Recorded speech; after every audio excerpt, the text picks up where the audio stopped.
Hi, Sharon. Hi, Irene. Hi, How are thanks. you? I'm doing great. I'm so glad that you took the time to sit with us today. I know you're very busy, so we want to get an idea from you what the food pantry really does here in the community. I feel like we don't always know what's happening here, and we want to share this information with our congregation and our neighbors to make people aware Oh, of the lives that you touch here and the people that are here on the ground making it happen, and how best we can support. So I okay. just want to ask you a few questions. Sure. Food So pantry is my it's your gift. it's my gift. Yes, thank you. We're grateful for that. So tell us, how did the food pantry start here at King of Kings? um, the food pantry existed as a very small, more like neighborhood option because churches in general will have people come in and say, "I'm really in need. Can you help me?" So they had established a pure donation. Members of the congregation would bring things in, and they kept it in a closet. And unfortunately, the church secretary had to kind of run it.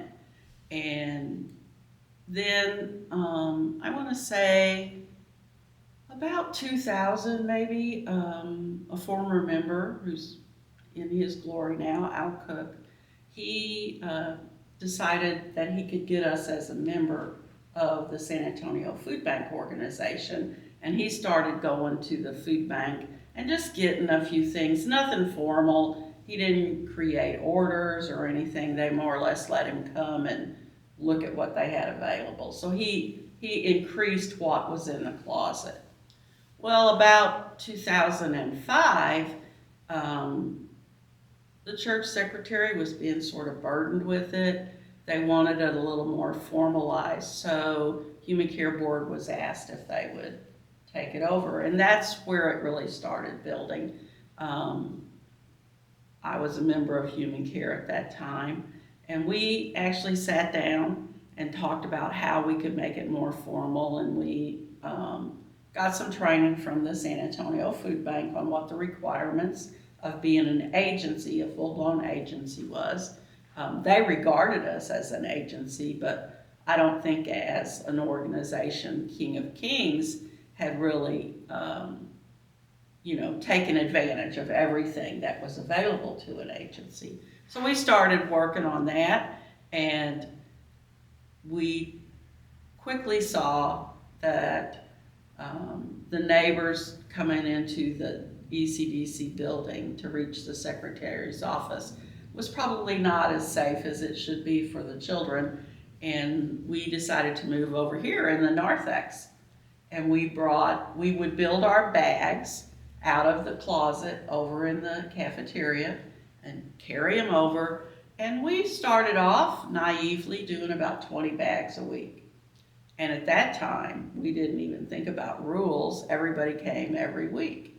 But then word got out, they would see a line or people in the neighborhood learn more, and the need grew. All from 2005, of course, um, we increased from like 20 to 30, and each year it seemed like the need grew. And about just before the housing crisis, we really noticed a big uptick in the need and the people presenting themselves. So we kind of decided we should grow, but we needed to get out of the narthex. So trustees gave us an old supply closet downstairs, and we took that over. Um, we had started serving about 62 neighbors a week. We also realized that to make it function the best, we should set a few limits. So we determined we'd stay open every Thursday, and we'd serve 62 neighbors a week, but we wanted to serve more families than the 62, so we limited them to twice a month. So we were there, and it grew and grew through 2008 up into about 2012. We doubled. We're at 132 fixed bags every week, and we also assist other neighbors, well, essentially the ECDC staff.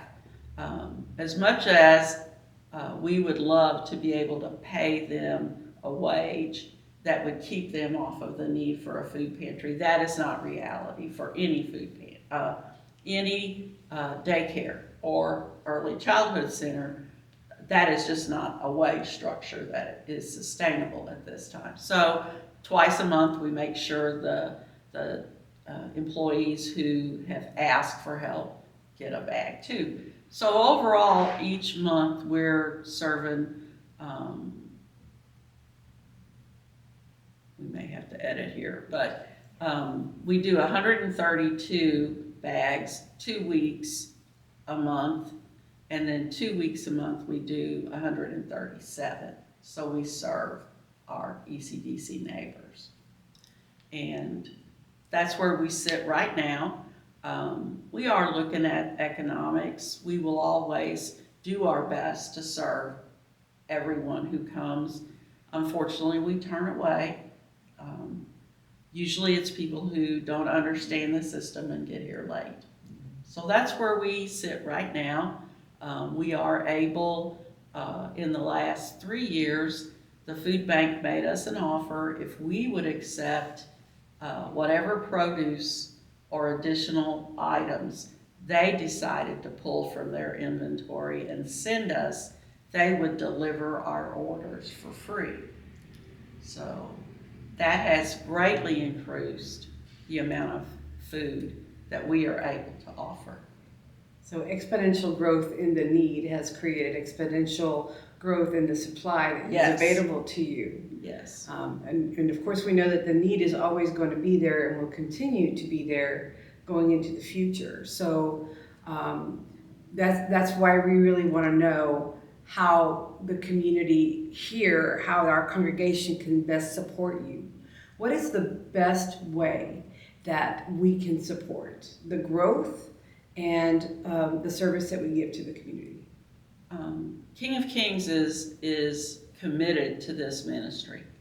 We know that the congregation supports this ministry both financially and with physical effort.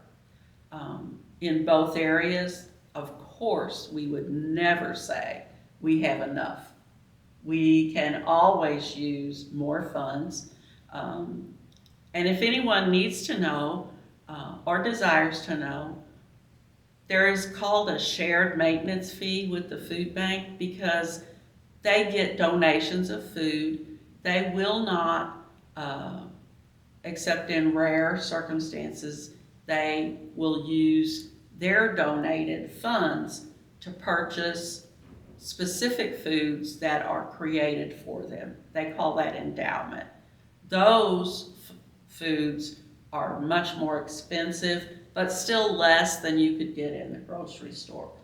But in general, it's 15 cents a pound for whatever we purchase from them, because that's how we regard it. They call it shared maintenance, but it is a cost.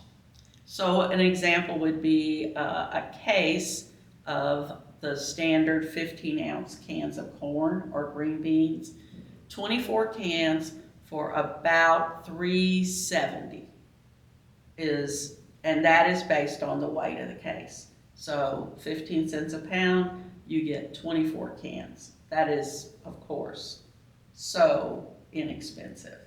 But the food bank has always stated, and I believe it's true, that $1 will feed a family of 4, a full meal.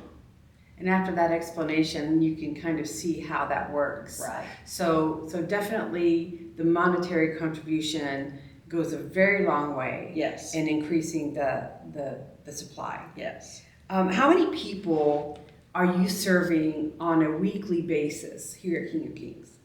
Well, we know we're serving 132 families, and our average family size, based on some statistics that we keep, is about 4 to 5. Um, at least 20% of our neighbors are seniors that are single. You know, they're a surviving spouse. They are by themselves. That's 20% of the 132. But on general, it's 4.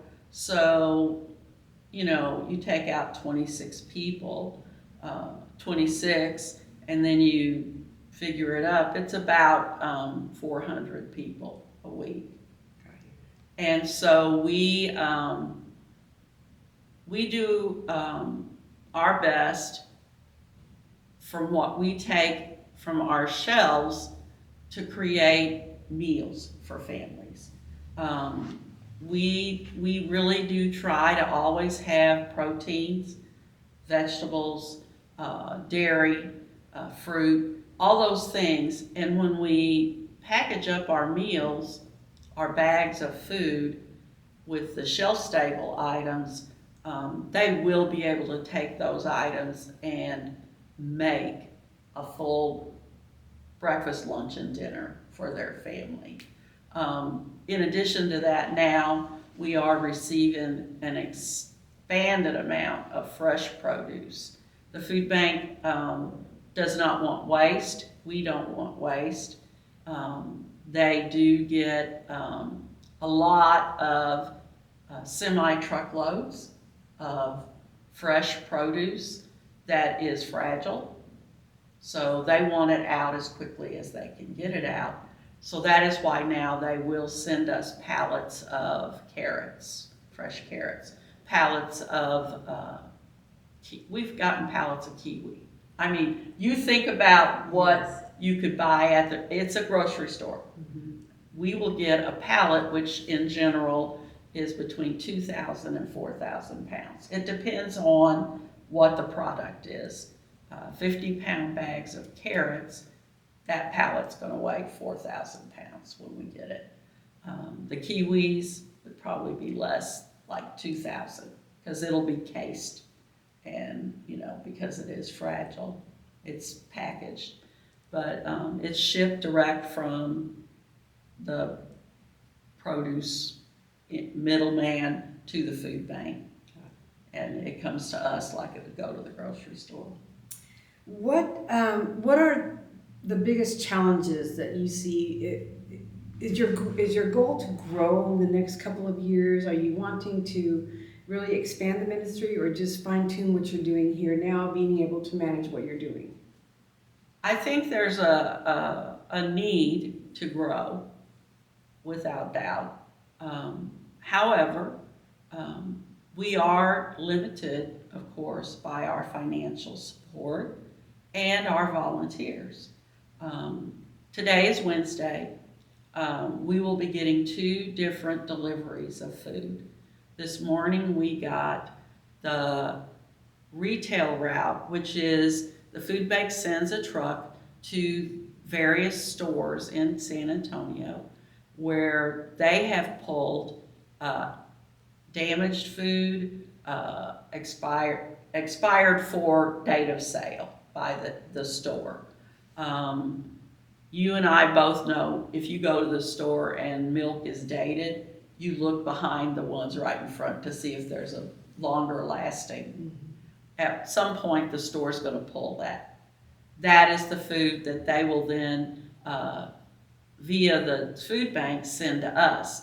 And the food bank realized that it was probably better overall to have their truck go pull those pallets of food that the store will have pulled off their shelves and send it straight to a pantry. For quicker distribution. Right.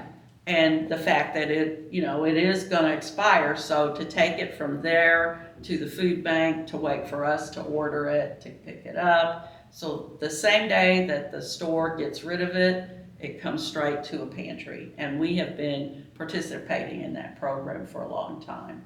And that's usually between 5,000 and 7,000 pounds of food a week. that they deliver to us. So your total pounds per week would be? About 20,000 pounds. That would be what we get from the retail route, and then the additional pallets of food that they're going to bring to us when they deliver to us. And we get that amount for every week.